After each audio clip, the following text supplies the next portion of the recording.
नमस्कार दोस्तों, मैं दिनेश स्वागत करता हूं आप सभी का अपने YouTube चैनल टारगेट विद परीक्षा गुरु में। दोस्तों, आज मैं आपको बताने वाला हूं voice, active voice and passive voice. ठीक है दोस्तों, तो सबसे पहले हम जानते हैं कि वॉइस होता क्या है। तो दोस्तों, वॉइस को हिंदी में कहते हैं वाच्य। क्या कहते हैं दोस्तों? वाच्य कहते हैं। हिंदी में दोस्तों वाच्य 3 प्रकार के होते हैं, लेकिन इंग्लिश में बात करें तो इंग्लिश में वॉइस जो है 2 प्रकार के होते हैं। कौन कौन से? सबसे पहला एक्टिव वॉइस, दूसरा है पैसिव वॉइस। पहला नंबर एक्टिव वॉइस, दूसरा नंबर पैसिव वॉइस।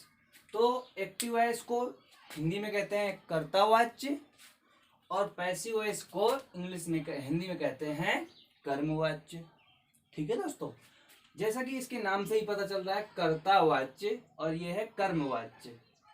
तो दोस्तों, इसमें जो है कर्तावाच्य में इंपॉर्टेंस दी जाती है कर्ता यानी सब्जेक्ट को। ठीक है दोस्तों, और पैसिव वॉइस में कर्म यानी कि ऑब्जेक्ट को इंपॉर्टेंस दी जाती है।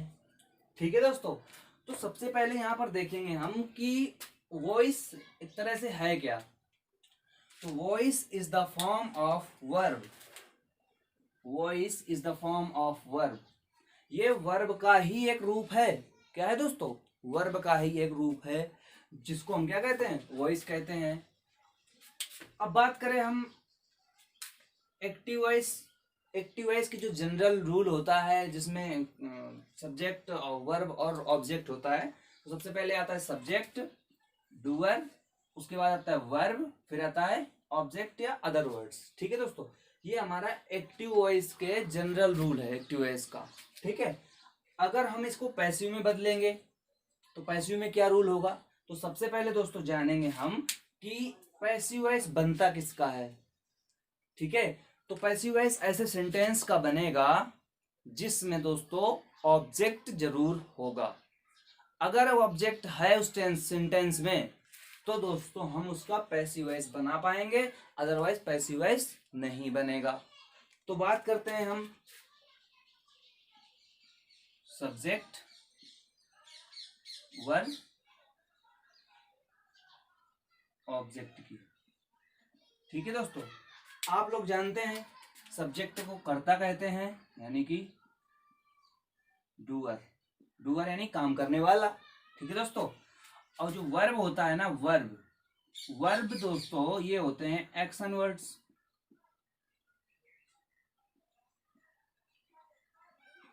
ये एक्शन वर्ड्स होते हैं। जो दोस्तों ऑब्जेक्ट होता है, जिसके बगैर अगर हम पैसिव वॉइस नहीं बना सकते हैं, अगर वो नहीं है सेंटेंस में ऑब्जेक्ट, तो हम पैसिव वॉइस नहीं बना सकते हैं। तो दोस्तों सबसे पहले हम देखते हैं कि ऑब्जेक्ट जो है, ऑब्जेक्ट होता क्या है? जिस पर काम किया जाता है, जिस पर काम किया जाता है। ठीक है दोस्तों, जिस पर काम किया जाता है। और एक बात दोस्तों, ये तो ठीक है कि ऑब्जेक्ट जिस पर काम किया जाता है, लेकिन किसी सेंटेंस में ऑब्जेक्ट है या नहीं है पता कैसे करेंगे? तो दोस्तों हम बताते हैं आपको। सबसे पहले आप उस टेंस का हिंदी में मीनिंग निकालें। क्या निकालें दोस्तों? जो सेंटेंस दिया गया है उसका हिंदी में मीनिंग निकालें। ठीक है, उसके बाद अगर मीनिंग में आपको ये शब्द मिल जाए, क्या, किसे, या फिर किससे, अगर आपको दोस्तों ये शब्द मिल जाए तो आप समझ जाना कि ऑब्जेक्ट वही है। ठीक है दोस्तों, अभी हम इसका यूज आपको बताएंगे कि कैसे दोस्तों यहाँ पर क्या, किसे और किससे शब्द आने पर हम जो है दोस्तों ऑब्जेक्ट को पहचान लेंगे। अभी हम दोस्तों आपको बताएंगे। तो सबसे पहले दोस्तों हम बात करते हैं अब पैसिव वॉइस की। जब हमारा काम एक्टिव वॉइस से चल रहा था तो हमें पैसिव बनाने की जरूरत क्यों पड़ी? तो क्या यूज है उसका? तो दोस्तों सबसे पहले यूज है इसका, सब्जेक्ट का पता नहीं होने पर। जब काफी सेंटेंसेस दोस्तों ऐसे होते हैं कि उसमें सब्जेक्ट मिसिंग होता है। ठीक है दोस्तों, तो जिसमें अगर सब्जेक्ट मिसिंग है और हमें सेंटेंस को कंप्लीट करना है, तो दोस्तों अगर हम उसको पैसिव में बदल दें तो वो सेंटेंस एक्चुअली में कंप्लीट हो जाएगा। ठीक है, तो यहाँ दोस्तों सब्जेक्ट नहीं पता होने पर हम पैसिव वॉइस बनाते हैं, पैसिव वॉइस का यूज करते हैं। ठीक है, और दूसरा है ऑब्जेक्ट को इम्पोर्टेंस देने के लिए। ऑब्जेक्ट को इम्पोर्टेंस देने के लिए एक्टिव वॉइस में आपको पता है कि कर्तावाच्य होता है, वहां पर सब्जेक्ट को इम्पोर्टेंस दी जाती है, और जिसको इम्पोर्टेंस दी जाती है ना दोस्तों, वो उसको सबसे आगे लिखा जाता है। ठीक है दोस्तों, तो सेकंड रूल है इसका, सेकंड यूज है ऑब्जेक्ट को इम्पोर्टेंस देने के लिए। ठीक है दोस्तों, या फिर आप कह सकते हैं ऑब्जेक्ट को एम्फेसाइज करने के लिए, जोर डालने के लिए। ठीक है दोस्तों, तीसरा यूज है सेंटेंस को पोलाइट बनाने के लिए। पोलाइट बनाने में भी यूज किया जाता है दोस्तों पैसिव वॉइस का, लेकिन जब पोलाइट बनाते हैं तो उसमें बाद में बाई प्लस सब्जेक्ट नहीं लगाते हैं। ठीक है दोस्तों, पोलाइट बनाने के लिए हो गया। चौथा यूज है दोस्तों जब सब्जेक्ट सबको पता हो। क्या दोस्तों? जब सब्जेक्ट सबको पता हो। और पांचवा पॉइंट से विज्ञान एवं तकनीकी विषयों में भी पैसिव वॉइस का यूज होता है। ठीक है दोस्तों, तो दोस्तों ये हो गए पैसिव वॉइस के यूजेस कहाँ कहाँ हम कर सकते हैं। अब दोस्तों हम बात करते हैं पैसिव वॉइस के रूल की। तो दोस्तों बेसिक रूल हम जानते हैं। सबसे पहले अगर बेसिक रूल की बात करेंगे तो जो एक्टिव वॉइस का सब ऑब्जेक्ट होता है तो हम दोस्तों उसको क्या लिखते हैं यहाँ पर? ऑब्जेक्ट। ठीक है दोस्तों, उसके बाद हेल्पिंग वर्ब लिखते हैं। उसके बाद दोस्तों मेन वर्ब। मेन वर्ब की जो कौन सी फॉर्म होती है? थर्ड फॉर्म का यूज करते हैं। ठीक है दोस्तों, फिर प्लस बाई फिर सब्जेक्ट। तो दोस्तों ये हो गया आपका बेसिक रूल। बेसिक रूल हो गया। ठीक है दोस्तों, अब जैसे भी टेंसेस हमें हम आगे बढ़ेंगे तो आपको बताएंगे कि दोस्तों कहाँ कौन कौन से टेंसेस का यूज होता है एक्टिव से पैसिव में बनाने में। ठीक है दोस्तों, तो अब हम बात करते हैं दोस्तों यहाँ पर, ये तो हो गया दोस्तों यूजेस। अब हम बात करते हैं कि कितने टेंसेस ऐसे हैं, कितने टेंस ऐसे हैं जिनका हम जो है पैसिव वॉइस बना सकते हैं। ठीक है दोस्तों, हम देखते हैं अभी। सबसे पहला tense simple present.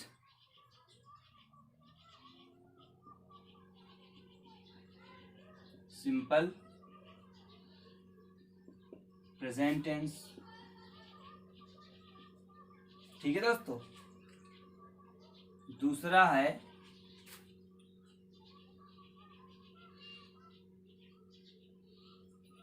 Present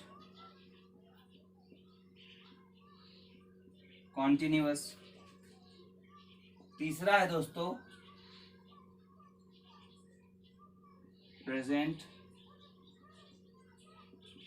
perfect tense. ठीक है दोस्तों, ये हो गए प्रेजेंट के, ये प्रेजेंट के हैं। अब दोस्तों हम बात करते हैं पास्ट के कितने टेंसेस ऐसे हैं जिनको जो है हम पैसिव वॉइस में बदल सकते हैं। तो सिंपल पास्ट,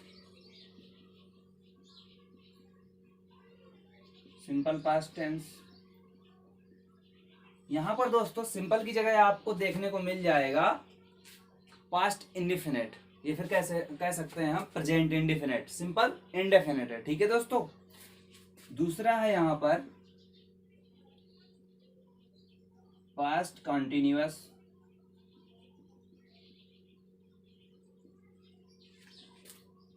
तीसरा है दोस्तों पास्ट परफेक्ट। ये हो गया दोस्तों प्रेजेंट के हैं ये सारे, प्रेजेंट टेंस। और ये दोस्तों है पास्ट टेंस के।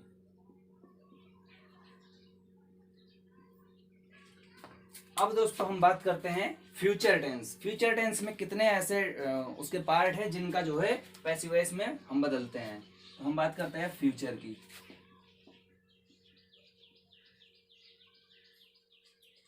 सबसे पहला है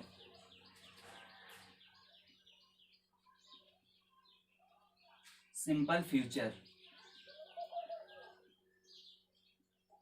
ठीक है दोस्तों। और दूसरा है फ्यूचर परफेक्ट टेंस। तो ये दोस्तों हो गया फ्यूचर के दो हैं। और प्रेजेंट के दोस्तों तीन टेंसेस हैं, simple present tense, present continuous tense, present perfect tense. Present में इन तीनों का पैसिव वॉइस बनता है, पास्ट में भी इन्हीं तीनों का बनता है, बस पास्ट जुड़ जाता है। और फ्यूचर में सिर्फ दो का बनता है, सिंपल फ्यूचर टेंस का बनता है, फ्यूचर परफेक्ट का बनता है। दोस्तों जो चार बचे हैं, आपको पता होगा कि चार बचे हैं। तो दोस्तों चार जो बचे हैं कौन कौन से? Present perfect continuous, past perfect continuous और फ्यूचर कंटिन्यूअस और फ्यूचर परफेक्ट कंटिन्यूअस। तो इनका दोस्तों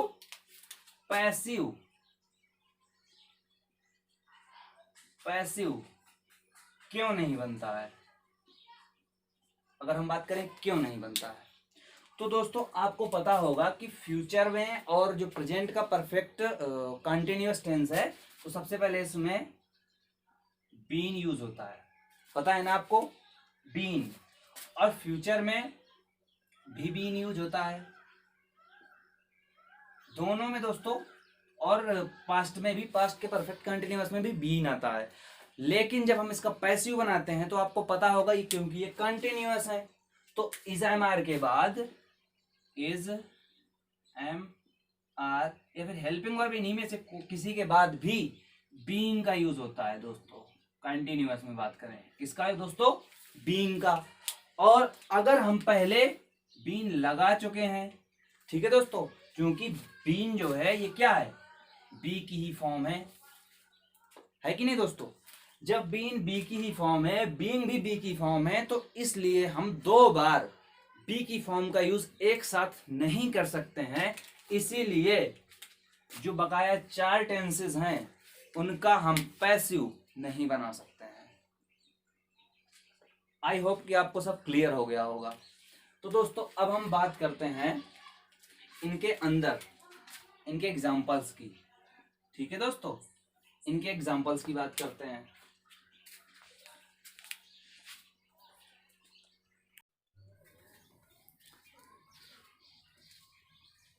दोस्तों अब हम बात करेंगे सिंपल प्रेजेंट टेंस की।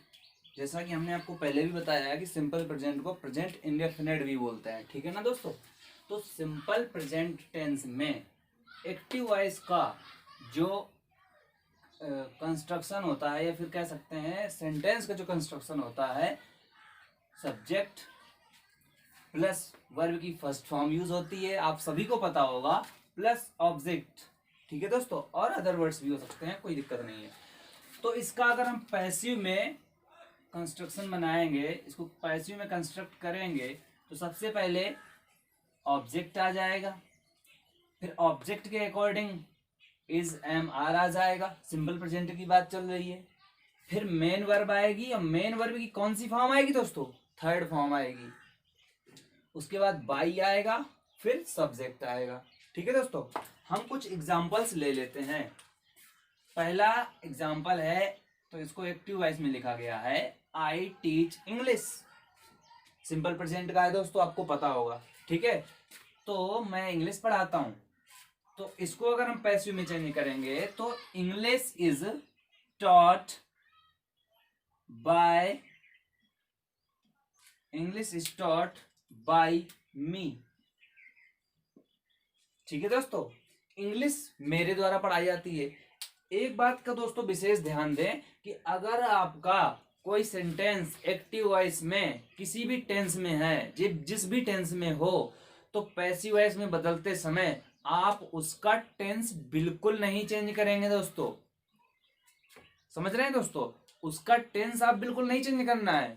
बस यहां पर वर्ब की फॉर्म चेंज होगी, ठीक है दोस्तों, और बाय सब्जेक्ट आ जाएगा, बाकी और कुछ चेंजमेंट नहीं होता है।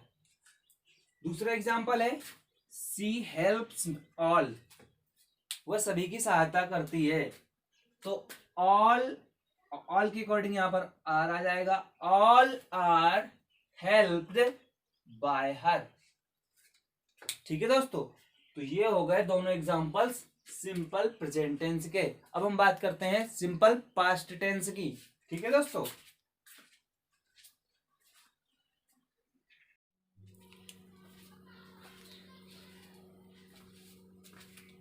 दोस्तों अब हम बात करते हैं सिंपल पास्ट टेंस की, ठीक है दोस्तों।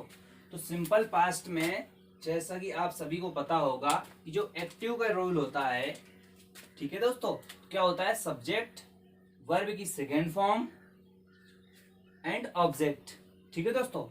अगर हम इसको पैसिव में बदलेंगे तो एक्टिव वाइज का जो ऑब्जेक्ट होता है वो पैसिव वाइज का सब्जेक्ट बन जाता है, ठीक है दोस्तों। तो ये जो ऑब्जेक्ट है इसको हम यहां पर कॉपी करेंगे सब्जेक्ट के रूप में, ठीक है दोस्तों।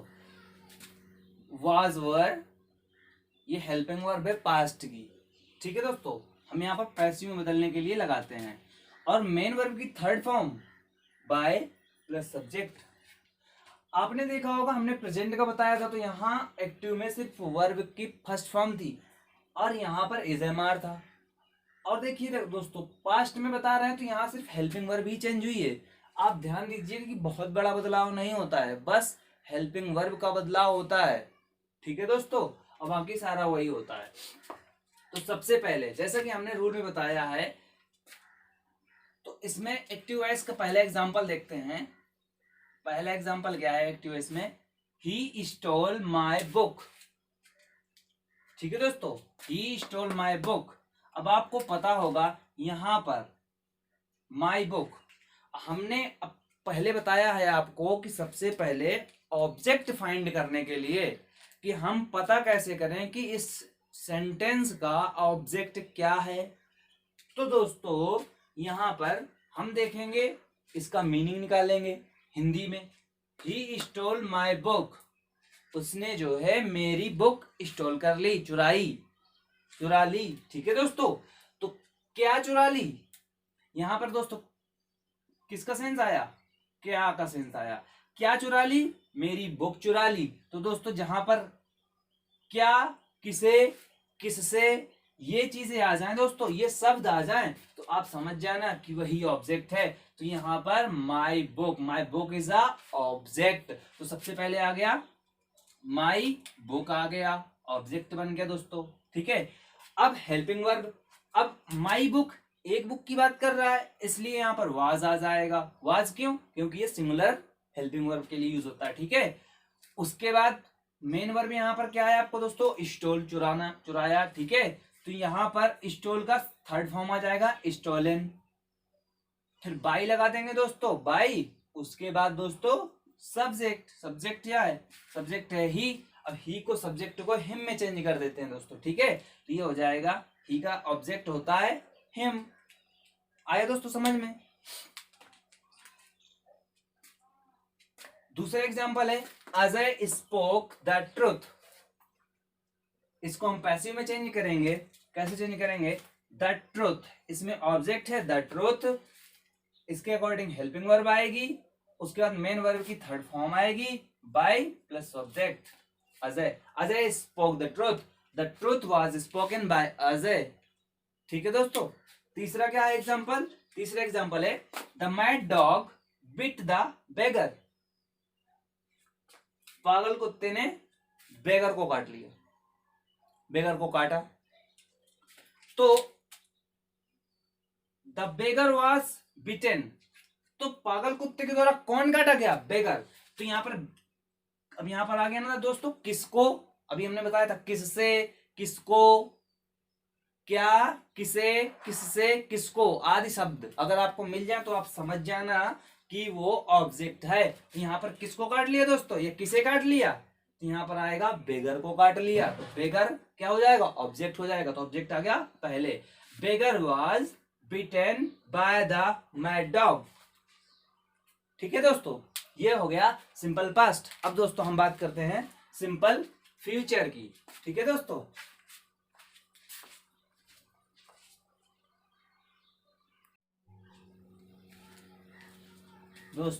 अब हम बात कर रहे हैं सिंपल फ्यूचर टेंस की। सिंपल फ्यूचर टेंस की। ठीक है दोस्तों, सिंपल फ्यूचर में एक्टिव का रूल आपको पता ही होगा, क्या है, subject will oblique shall, verb की फर्स्ट फॉर्म यूज होती है प्लस ऑब्जेक्ट। पैसिव वॉइस में इसका रूल क्या होगा, ऑब्जेक्ट विल बी या फिर सेल बी, मेन वर्ब की थर्ड फॉर्म आती है, सब में यही चलना है, बाय प्लस सब्जेक्ट। यहां पर क्या चेंजमेंट हुआ दोस्तों, विल और सेल तो हेल्पिंग वर्ब होती ही है फ्यूचर, सिंपल फ्यूचर की, बट इसमें पैसिव में बदलते समय विल बी लगा देते हैं, सेल बी लगा देते हैं। ठीक है दोस्तों, तो ये हो गया आपका पैसिव का रूल। अब हम एग्जांपल लेते हैं। पहले दोस्तों एक्टिव का, the postman will deliver the letter. ठीक है दोस्तों, ये हो गया एक्टिव है। ये इसका पैसिव बनाएंगे, द लेटर, जो यहां पर क्या डिलीवर करता है, पोस्टमैन लेटर डिलीवर करता है। तो इससे हमने फाइंड कर लिया ऑब्जेक्ट। तो object is the letter, will helping verb है, प्लस बी, बी कहां गया दोस्तों, बी ये है, बी आ गया। डिलीवर्ड मेन वर्ब की थर्ड फॉर्म, डिलीवर की डिलीवर्ड हो जाएगी मेन वर्ब की third form, by plus the by the postman, किसके द्वारा, पोस्टमैन के द्वारा। दूसरा है दोस्तों सी विल टीच मी। ठीक है दोस्तों, किसे पढ़ाएगी, मुझे पढ़ाएगी। ठीक है, तो यहां आ गया ऑब्जेक्ट। ऑब्जेक्ट क्या हो गया दोस्तों, मी। अब मी का सब्जेक्टिव केस में जब बदलेंगे तो यहां पर हो जाएगा मी का I shall be taught by हर।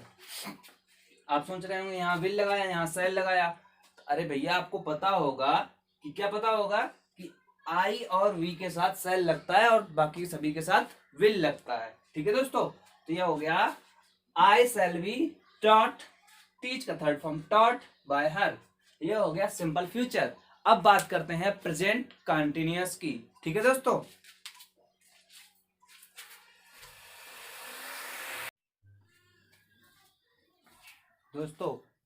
अब हम बात करेंगे प्रेजेंट कंटिन्यूअस की। तो प्रेजेंट कंटिन्यूअस में एक्टिव वॉइस में जो आपको कंस्ट्रक्शन होता है, रूल होता है, तो क्या होता है, subject is am are, verb ING form में होगी और ऑब्जेक्ट। ठीक है दोस्तों, अगर हम इस फॉर्म का पैसिव बनाएंगे तो क्या बनाएंगे, object is am are being, verb की third form by plus subject. तो दोस्तों एक बात और, आप ये जो ऑब्जेक्ट यहां लिखा है और यहां भी ऑब्जेक्ट लिखा है, तो आप ये ऑब्जेक्ट उठा के यहां तुरंत नहीं रख देंगे, ये ऑब्जेक्ट फॉर्म में होगा, फिर इसको हम सब्जेक्ट फॉर्म में चेंज करेंगे। ठीक है ना, हाँ। अब एग्जांपल लेते हैं, Bhavna is singing a song, active voice का है।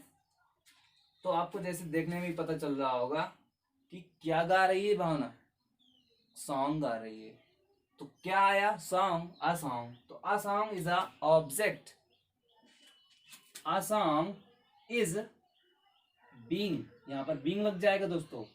अ song is being sung by Bhavna, sing का third form sung, sung by भावना।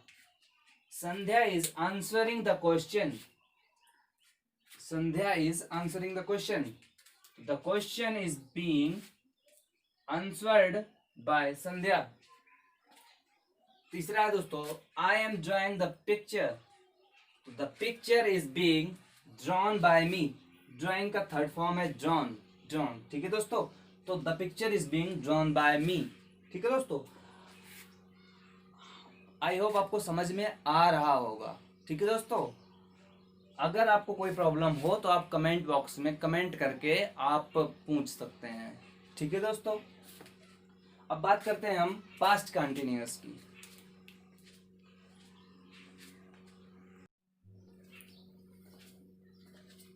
दोस्तों अब हम बात कर रहे हैं पास्ट कंटिन्यूअस टेंस की। तो पास्ट कंटिन्यूअस टेंस में दोस्तों क्या होता है, एक्टिव वॉइस में जनरल रूल क्या होता है, subject, helping verb, was verb plus verb की form in ING and object. अगर हम इसको पैसिव में बदलेंगे तो object, was verb plus being, third form of verb, you can say third form of main verb by subject. Example लेते हैं दोस्तों, the farmers were sowing the seeds. तो यहां पर इसका पैसिव क्या बनेगा, the seeds were being sown by the farmers. तो जैसा कि हमने पहले बताया था, ऑब्जेक्ट यहां पर क्या है, सीड्स। क्या होता है किसान, दैट मीन्स क्या, क्या शब्द रिलेट करिए तो सीड्स से जुड़ता है, रिलेट करता है, ठीक है दोस्तों। तो यहाँ पर सीड्स क्या है, ऑब्जेक्ट हो गया, तो ऑब्जेक्ट पहले आ जाएगा, द सीड्स।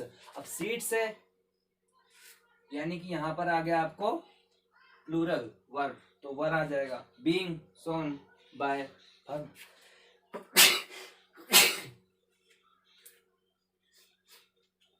सॉरी दोस्तों। दूसरा एग्जांपल है, the gardener was watering the plants. तो गार्डनर क्या कर रहा है, प्लांट्स को पानी दे रहा है। किसको पानी दे रहा है, प्लांट्स को। एक किसे पानी दे रहा है, प्लांट्स को। द प्लांट्स क्या हो जाएगा, ऑब्जेक्ट हो जाएगा। तो द प्लांट्स, यहां पर वाज आया था गार्डनर के लिए, वर आया है प्लांट्स के लिए। प्लांट्स प्लूरल है, गार्डनर एक, that is helping verb singular, और यहां पर इसके अकॉर्डिंग वर आया है।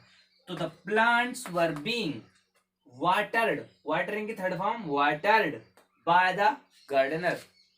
कोई प्रॉब्लम दोस्तों। तीसरा एग्जाम्पल है, someone was reading the Ramayana.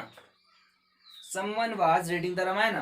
तो यहां पर दोस्तों the Ramayana was being read, read की थर्ड फॉर्म रेड होती है। जो स्पेलिंग सही होती है, स्पेलिंग वही होती है, बस प्रोनाउंसिएशन में चेंजमेंट होता है, रीड रेड रेड, ठीक है दोस्तों। अब यहां पर आप सोच रहे होंगे बाय समवन क्यों नहीं लगाया हमने, क्या नहीं लगाया दोस्तों, बाय समवन। ये जो दोस्तों ये बाय समवन है, हमने इसलिए नहीं लगाया है क्योंकि दोस्तों नहीं लगाते हैं। क्यों नहीं लगाते हैं, देखते हैं।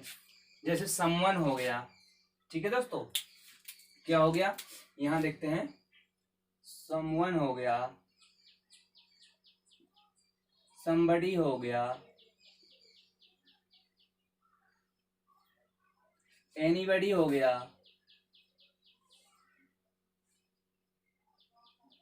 anyone हो गया। तो दोस्तों अगर ये आपको वर्ड्स दिख जाएं सब्जेक्ट के रूप में, या फिर आपको यहाँ पर दिख जाएं एक्टिव वॉइस में, तो सब्जेक्ट ऑब्जेक्ट पैसिव वॉइस में बनाते समय बाय प्लस इनका यूज नहीं करते, ठीक है दोस्तों।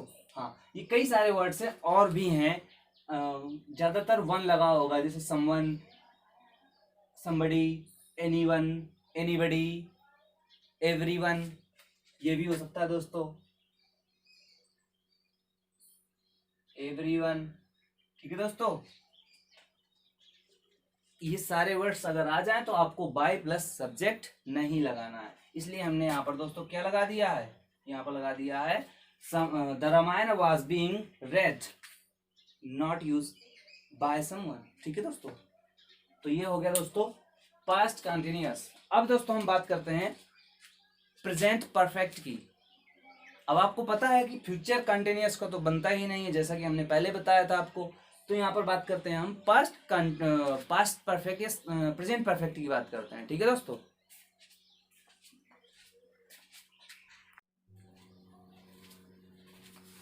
दोस्तों अब हम बात करते हैं प्रेजेंट परफेक्ट टेंस की। तो प्रेजेंट परफेक्ट टेंस की एक्टिव वॉइस में रूल क्या होता है, subject, helping verb has have, main verb की थर्ड फॉर्म ऑब्जेक्ट। अगर दोस्तों पैसिव वॉइस के हम बिहाफ में बोले या लिहाज से बोले तो परफेक्ट टेंस, चाहे प्रेजेंट का हो, चाहे पास्ट का हो, चाहे फिर फ्यूचर का ही हो, सबसे इजी होता है पैसिव वॉइस बनाने में। इजी किस बेस में होता है? ना आपको मेन वर्ब की फॉर्म बदलनी है, यहाँ भी मेन वर्ब की थर्ड फॉर्म होती है एक्टिव वॉइस में, और पैसिव वॉइस में भी वही फॉर्म होती है। तो सबसे बड़ी प्रॉब्लम ये वर्ब की फॉर्म ही होती है, क्योंकि आधे लोगों को तो पता ही नहीं होता है ना कि वर्ब की फॉर्म क्या होती है। ठीक है दोस्तों, तो यहाँ पर पैसिव वॉइस में जैसा कि हमने रूल लिखा है, object has have plus been, verb की थर्ड फॉर्म बाय सब्जेक्ट।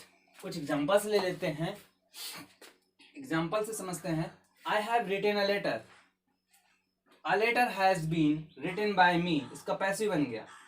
दूसरा है दे हैव हेल्प्ड मी, तो इसका पैसिव बनाएंगे I have been helped by them, they का ऑब्जेक्ट फॉर्म होता है देम, मी का सब्जेक्टिव फॉर्म या कहते हैं आई। ठीक है दोस्तों, they have cut all telephone wires, they have cut all telephone wires, all telephone wires have been cut by them. तो ये आपको कंप्लीट हो गया प्रेजेंट परफेक्ट टेंस। अब बात करते हैं पास्ट परफेक्ट टेंस की। ठीक है दोस्तों,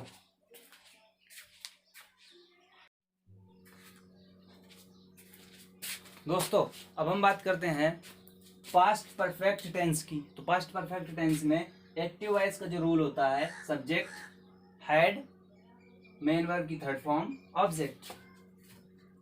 तो इसका पैसिव फॉर्म क्या होगा? Object had plus been, main verb की third form by subject. Simple है दोस्तों, परफेक्ट टेंस सबसे सिंपल है। तो दोस्तों इसके एग्जांपल से हम इसको समझते हैं। क्या है? I had written a letter, तो इसका हम पैसिव बनाएंगे a letter had been written by me। ठीक है दोस्तों, a letter had been written by me, सही है।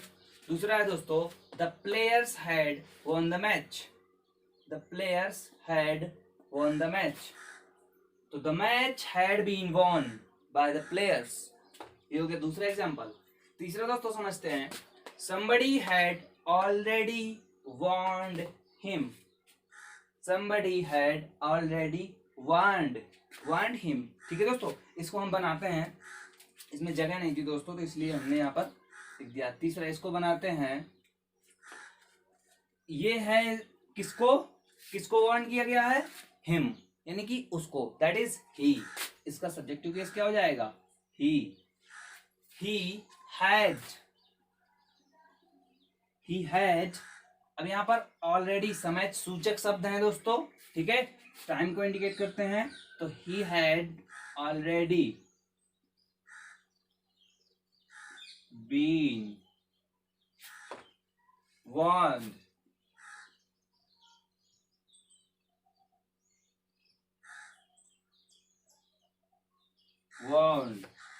अब यहाँ पर दोस्तों बाय समबडी लगाने की जरूरत नहीं है, क्योंकि हमने इसके पहले बताया है आपको कि by someone, somebody, anyone, everybody, every जो भी है ये सब नहीं लगाना है बाय के बाद। इसका हो जाएगा he had already been warned, he had already been warned. ये हो गया दोस्तों somebody had already warned him का पैसिव वॉइस। तो अब दोस्तों बात करते हैं फ्यूचर परफेक्ट की। ठीक है दोस्तों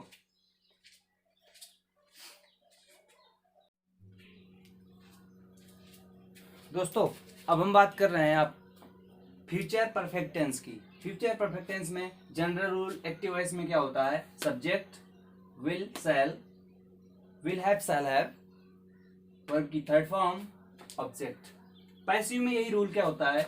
object will have, shall have, been, verb की third form plus by plus subject. इसको हम एग्जांपल से समझेंगे।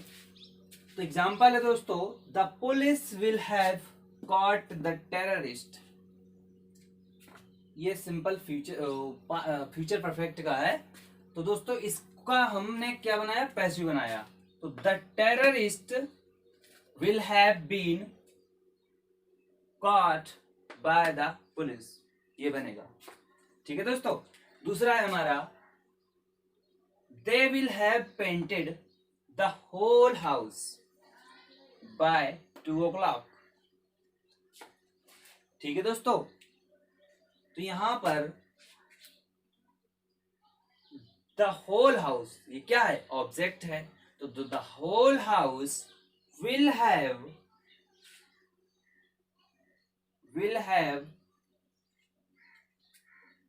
बीन, क्या दोस्तों आएगा यहां पर बीन। ठीक है, यहां पर मिस हो गया दोस्तों, लेकिन हमने यहां लिख दिया यहां पर ऊपर been painted by them by 2 o'clock। आप सोच रहे होंगे इसमें ये भी बाई है और ये भी बाई है, दो बाई क्यों? अरे भाई जो पहले प्रीपोजिशन लगा होता है उसको हम हटाते नहीं है। ये लगा है बाय 2, समय बताने के लिए लगा है, और ये लगा है हमने लगाया है सब्जेक्ट को ऑब्जेक्ट बनाने के लिए, किसके द्वारा काम किया गया है। तो इसमें आपको घबराने की बात नहीं है, दो प्रीपोजिशन यूज कर सकते हैं। ठीक है, उनका मतलब अलग अलग है ना, ठीक, उनका ऑब्जेक्ट अलग अलग है, कोई दिक्कत नहीं है। तो the whole house will have been painted by them by 2 o'clock। ठीक है दोस्तों, आ गया समझ में। तो दोस्तों ये हो गया आपके सभी टेंसेस जिनका जो है एक्टिव से पैसिव में हम चेंजमेंट करते हैं। अब हम दोस्तों बात करेंगे कि subjective case objective case. Subject क्या होता है, ऑब्जेक्ट क्या होता है, एक बताते हैं दोस्तों हम आपको। दोस्तों अब हम बात करते हैं दोस्तों केस की। ठीक है दोस्तों, केस। तो केस होते हैं 3 प्रकार के। There are 3 types of cases, that nominative case, first is nominative, second is objective, third is possessive. ठीक है दोस्तों, हमने इसको इसलिए बनाया है पैसिव वॉइस को ध्यान में रखते हुए। पर्सन, फर्स्ट पर्सन आई और वी नॉमिनेटिव केस में होता है। सेकेंड पर्सन नॉमिनेटिव केस में यू होता है। थर्ड पर्सन नॉमिनेटिव केस में ही, सी, दे। ठीक है दोस्तों, आई का ऑब्जेक्टिव केस होता है मी, आई का ऑब्जेक्टिव केस होता है मी, और पजेसिव केस होता है माई। सेकेंड पर्सन में यू का ऑब्जेक्टिव केस होता है यू, पजेसिव केस होता है योर। थर्ड पर्सन में ही, सी, दे का ऑब्जेक्टिव केस होता है ही का होता है हिम, सी का होता है हर, दे का होता है देम। अगर हम इसी को पॉजिटिव केस में बात करें तो ही का पॉजिटिव केस है हिज, सी का पॉजिटिव केस है हर, और दे का पॉजिटिव केस है देयर। ठीक है दोस्तों, ये हो गए आपके केस पर्सन के अकॉर्डिंग। ठीक है दोस्तों, अब हम अपने इसको जो है कंटिन्यू करेंगे, पैसिव वॉइस को कंटिन्यू करेंगे अपने अगले वीडियो में। तो आई होप दोस्तों कि आपको ये वीडियो अच्छा लगा होगा। अगर अच्छा लगा हो तो प्लीज़ दोस्तों मेरे चैनल को सब्सक्राइब कीजिए, शेयर कीजिए एंड लाइक कीजिए। Thank you.